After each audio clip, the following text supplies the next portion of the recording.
What is preposition plus noun? A preposition is always followed by a noun or noun phrase to show place, time, direction, reason, relationship. This noun is called the object of the preposition. Basic formula: preposition plus noun. Why prepositions need nouns? A preposition cannot stand alone.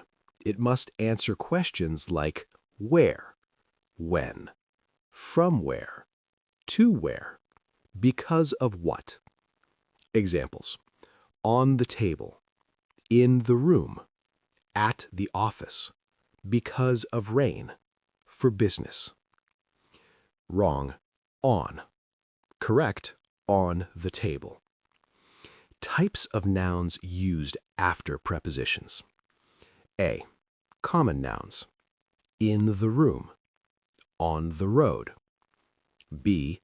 Proper nouns. In London. At Google. C. Abstract nouns. In trouble. Under pressure. D. Noun phrases. At the end of the day. In the middle of the meeting. Preposition plus noun, time. Preposition. Example: at 5 p.m. On Monday. In March. Since 2020. For 2 years. Preposition plus noun, place. Preposition. Example: in the room. On the table. At the door. Under the bed, between two buildings. Preposition plus noun, movement or direction. To the office, from home, into the room, across the street, through the tunnel. Preposition plus abstract noun, very important.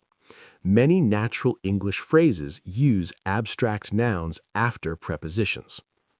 Correct English: in danger, at risk, under control, in progress, on time. These are fixed expressions. Don't translate word for word. Common mistakes, exam and spoken English. Wrong, discuss about the issue. Correct, discuss the issue. Wrong, enter into the room. Correct, enter the room. Wrong, married with a doctor. Correct, married to a doctor. Wrong, reach to the station. Correct, reach the station. Golden rules, remember forever. 1. A preposition must have a noun. 2. No verb comes after a preposition, only noun or ing form. 3. If you remove the noun, the sentence breaks. 4. Meaning changes if the noun changes.